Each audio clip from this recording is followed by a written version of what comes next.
মানুর চলছে এক্সাম, আর কয়েকদিন সুন্দরবনে থেকেছি, তবে এক্সামের জন্য চলে আসলাম। ভেবেছিলাম আরও কিছুদিন থাকবো, তবে সেটা আর হয়নি। সুন্দরবন থেকে চলে এসেছি এক্সামের জন্য। তো আজকে থেকে হচ্ছে মানুর এক্সাম চলছে, আজকে ইংরেজি। আর সকাল 7:15 থেকে এক্সাম শুরু হয়েছে। এক্সাম হচ্ছে 7:15 থেকে 9টা পর্যন্ত। তো 80 মার্কের হচ্ছে পরীক্ষা ছিল, আর ও এখন পড়ে হচ্ছে পিপিতে, আর এটা হচ্ছে ওদের ক্লাসরুম। তো যাই হোক, ওকে ক্লাসের মধ্যে ঢুকিয়ে দিয়ে আমরা বাইরে ওয়েট করতে হয়। এই যে সামনে যে ফাঁকা জায়গাটা রয়েছে, সেখানে সব গার্জিয়ানরা বসে ওয়েট করে। সেটা তো তোমাদের আগের ব্লগে অনেকবার দেখিয়েছি। স্কুল থেকে বেরিয়ে গেছি, আর এটা হচ্ছে আমাদের বাড়িতে আসতে যেয়ে পরে এখানে হচ্ছে জল নেওয়ার জায়গা, মানে জলের কারখানা আর কি। এখান থেকে আমি 1 ড্রাম জলও নিয়ে নিয়েছি। আজকে হচ্ছে তো বৃষ্টি, আর তার জন্য আজকে আমাদের দুপুরবেলা আজকে রান্না হয়েছিল হাঁসের মাংস, যেটা আমাদের বাড়ির হচ্ছে সবারই ফেভারিট। আর এই টাইমে হাঁসের মাংস, মানে আজকের দিনটা, এতদিন তো প্রচুর গরম পড়েছে, বাট আজকে হাঁসের মাংস খেয়ে একটা ভারী মজা হবে। আর আমাদের এখানে বগুলা থেকে আর কি নিয়ে এসছে, অমিত গিয়ে নিয়ে এসেছিল। তবে কাটাটা তোমাদের সাথে শেয়ার করিনি, কারণ এর আগে একটা ভিডিওতে আমার কপিরাইট এসছে, তার জন্য। ঋষিতার জন্য হচ্ছে এখন আমি তরকারি তুলবো।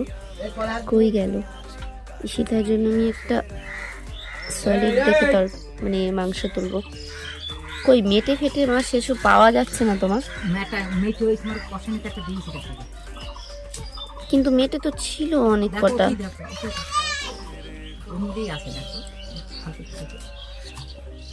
মাংস তো পাচ্ছি, বাট মেটে আজ সারাদিন ব্লগ আর কি কন্টিনিউ করিনি, কারণ আমার জানা ছিল যে আজকে আমরা একটু বেরোবো। আর এখন বাজে ওই 4:30 মতো। ওয়েদারটা একদমই ঠান্ডা, কারণ কালকে বৃষ্টি হয়েছে তোমাদেরকে তো বললামই। আর আজকে দুপুরে মায়ের হাতের হচ্ছে হাঁসের মাংস খেয়েছি।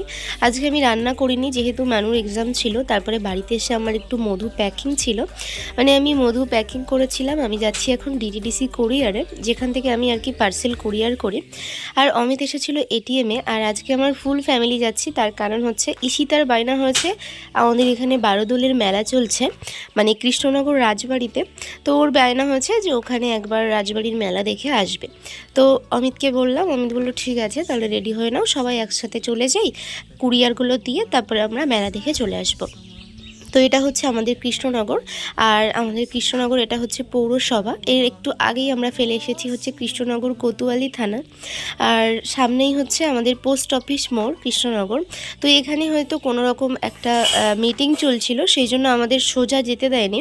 এই পোস্ট অফিস মোড় থেকে আমাদেরকে ঘুরিয়ে দিল, মানে এই রাস্তাটাই আমরা যেতাম। এখানে দেখতেই পাচ্ছ পুলিশ ট্রাফিক রয়েছে, তো আমাদেরকে এই রাস্তা দিয়ে যেতে বললো, কিন্তু আমরা এই রাস্তাটা ঠিকঠাক চিনি না। তারপরে সামনে এগিয়ে গিয়ে দেখলাম একটা সুন্দর পাপোশ আর সুন্দর বিছানার চাদরের দোকান, যেখানে সমস্ত রকমের বিছানার চাদর রয়েছে। অমিত বলল যে একটা বিছানার চাদর নেবে এখান থেকে। তো প্রথমে আমরা পাপোশ চুজ করছিলাম, এখান থেকে আমাদের এগুলো প্রথমে দেখলাম, তারপরে পছন্দ হয়নি। তারপরে ঈশিতার একটু বায়না হয়েছিল এখান থেকে আইসক্রিম চকলেট এগুলো নেবে। তো তার জন্য কি চকলেট নেবে বুঝতে পারছে না, মানে অনেকগুলো চকলেট নিয়ে ফেলেছে। এদিকে হচ্ছে আমি একটা নিলাম আইসক্রিম। এখানে হচ্ছে আমার আমুলের আইসক্রিম বেশি ভালো লাগে, তবে এখানে ছিল না। তারপরে আমরা গেলাম হচ্ছে একটা এই যে বিছানার চাদর। এখানে পাশাপাশি 2-3টে দোকান ছিল, যেখানে পর্দা বিছানার চাদর এগুলো মোটামুটি সবই পাওয়া যায়। এটা হচ্ছে বুড়িমার যে ঘর, মানে বুড়িমার যে ইয়ে হয়, পুজো হয়, সেই কাছাকাছি আর কি।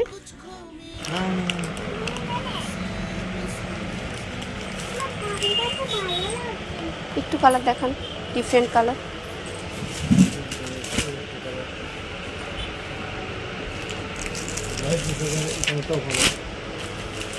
না না, একটু লাইট কালারের মধ্যে দেখান। হ্যাঁ আমি বলছি কীরকম। হ্যাঁ এটা এরকম দেখান, লাইটের মধ্যে।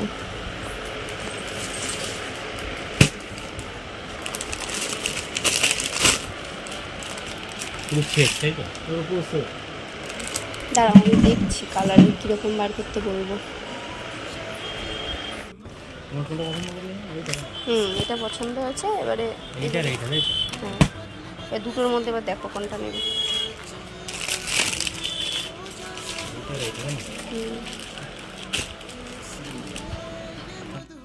বেশ কিছু টাইম পছন্দ হওয়া নিয়ে আর কি অনেক ঝামেলা হওয়ার পর আমাদের অ্যাটলিস্ট এই দুটো চাদর পছন্দ হয়েছে, যেটা এই চাদরটা আমার পছন্দে ছিল আর অমিতের পছন্দ হয়েছে এইটা। তো সব মিলিয়ে মোটামুটি দুটো চাদর নেওয়া হলো। আর তারপরে আমরা হচ্ছে এই রাস্তা দিয়ে মানে সোজা এই যে তোমাদেরকে যে বললাম যে এটা হচ্ছে বুড়িমার যে গলিটা আর কি, এখানে বুড়িমার পুজো হয়, কৃষ্ণনগরের ফেমাস আমাদের বুড়িমা, তো তার পুজো হয়, তো সেই গলি দিয়ে আমাদেরকে বেরোতে হলো। আর এখান থেকে সোজা আমরা যাব হচ্ছে ডিটিডিসি কোরিয়ার। তো সেখানে যাব, তো তার আগে আমার হাতে হয়ে গেছে এত বড় একটা ব্যাগ। আর অমিত গেছে ডিটিডিসি কোরিয়ারে, আমি একটু বাইরে দাঁড়িয়েছিলাম কারণ আমার কিছু দরকার ছিল। তারপরে আবার কৃষ্ণনগরের যে রাস্তা দিয়ে আমরা যাচ্ছিলাম, মানে আমরা যে মেলায় যাব রাজবাড়ি, এখানেও আমাদেরকে আটকে দিয়েছে কারণ এখানে মহুয়া মৈত্র এসছে। আর হচ্ছে সেই জন্য প্রচুর ক্রাউড ছিল, সেই জন্য আমাদের কৃষ্ণনগরটা আজকে পুরো ঘুরতে হয়েছে, মানে সোজা রাস্তাগুলো টোটালি বন্ধ ছিল। যাই হোক, অ্যাটলিস্ট আমরা মেলায় আসলাম। আর এটা হচ্ছে কৃষ্ণনগর রাজবাড়ি, যেখানে হচ্ছে সামনে অনেক বড় বারোদোলের মেলা বসে। তো মেলায় ঢোকার পর আমাদের অনেক কিছু চোখে পড়লো, তো চলো তোমরাও একবার দেখে নাও কী কী রয়েছে আমাদের বারোদোলের মেলাতে। এখানে রয়েছে সুন্দর সুন্দর বাঁশের অনেক রকমের আর কি জিনিস। এখানে এই হচ্ছে আমাদের কৃষ্ণনগরের সেই রাজবাড়ি যেখানে বারোদোলের মেলাটা হয়। সুন্দর সুন্দর আর কি ওয়াল যে ফ্রেমগুলো আছে সেগুলোও এখানে বিক্রি হচ্ছিল। এখানে ছিল কাঠের অনেক সরঞ্জাম। আর এই এমন একটা মেলা, এই বারোদোলের মেলা, যেখানে তোমরা সংসারের সমস্ত যাবতীয় জিনিস পাবে।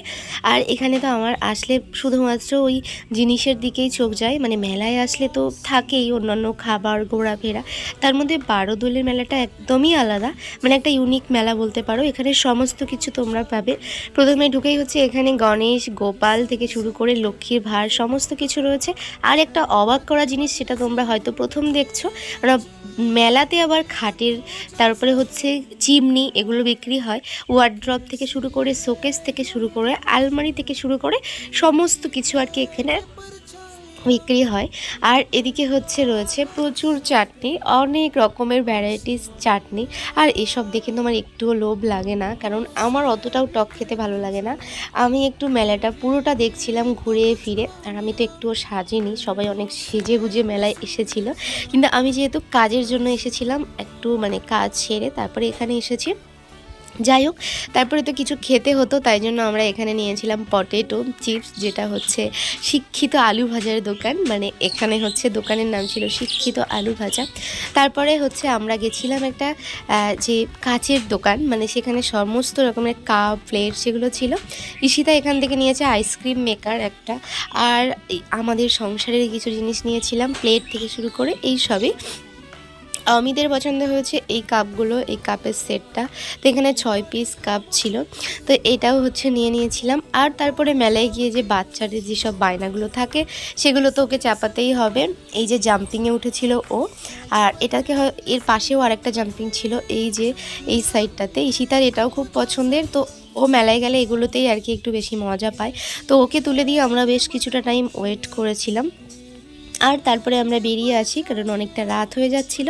আর এই দুদিন তো বৃষ্টি হচ্ছে, মানে রাত 8টা বাজলেই বৃষ্টি চলে আসছে, তো তার জন্য আমরা বেরিয়ে এসেছি। আর এটা হচ্ছে আমাদের যাত্রাপুর অয়েল পাম্প, যেখান থেকে আমরা তেল ভরলাম। আর তারপরে বাড়িতে চলে আসি। আসতে যেয়ে আবার একটা মহা বিপদ, এখানে হয়েছে নাকা চেকিং, মানে আজকে দিনটাই খারাপ যাচ্ছিল। যাই হোক, অ্যাটলিস্ট আমরা বাড়ি এসেছি প্রায় 10টার দিকে। এসে আমার ইচ্ছে হচ্ছে এখন আমাকে বিছানার চাদরটা পেতে দেখতে হবে যে আমার পছন্দটা ঠিক কেমন ছিল। আর আমার পছন্দটা অতটাও ভালো ছিল না, মানে এখন বুঝতে পারছি বিছানার চাদরটা পাতার পরে অতটাও সুন্দর লাগছে না যতটা দোকানে লাগছিল আর যতটা ক্যাটলগে লাগছিল। তবে কি ব্র্যান্ডেড দোকান ছিল, ওখানে আমরা বার করে দেখাতে বললেও ওরা দেখাচ্ছিল না, সেই জন্য একটু সমস্যা হয়ে গেছিলো।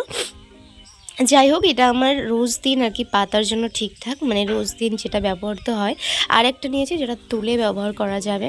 তো দেখো এই চাদরটা মানে পাতলে খুব একটা ভালো আমার লাগছে না, তবে তোমরা জানিও কেমন হয়েছে। আর এরকম আরও মিনি ব্লগ বা ছোটো ছোটো ব্লগ আমার চ্যানেলে আসবে। এরপর থেকে আমি মিনি ব্লগও আপলোড করব আমার এই চ্যানেলেই। তো তার জন্য আমার চ্যানেলটা একটু পাশে থেকো, সাথে থেকো কেমন। চলো আজকের মতো ভিডিওটা কিন্তু এখানেই শেষ করব। আর হ্যাঁ, যারা যারা আমার ভিডিও দেখতে ভালোবাসো তোমরা একটু আমাকে একটু সাপোর্ট করো, একটু লাইক শেয়ার কমেন্ট। তোমরা এরকম কমেন্ট করো বলেই আমার ভীষণ ভীষণ ভালো লাগে। তো একটু কমেন্ট করো, আর খারাপ লাগলেও বলো, ভালো লাগলেও জানিও, আর একটু বেশি বেশি করে শেয়ারও করে দিও। কারণ আমার চ্যানেলের রিচটা অনেক দিন ধরে ডাউন চলছে, কারণ কিছু কিছু চ্যানেলের সমস্যা হয়েছিল। মেন কিছু সমস্যা, সেটা হচ্ছে কপিরাইট এসেছিল আমার একবার এসেছিলো ক্লেম, অনেকবার ক্লেম এসছে আমার মিউজিকের জন্য। তো তার জন্য চ্যানেলের রিচটা আমি কিছুদিন ভিডিও আপলোড বন্ধ করে দিয়েছিলাম, তার জন্য আমার চ্যানেলের প্রচুর রিচ ডাউন চলছে। তো চলো আজকের মতো ভিডিওটা এখানেই শেষ করছি। আবারও বলছি একটু শেয়ার করে দিও বন্ধুদের কাছে। টাটা।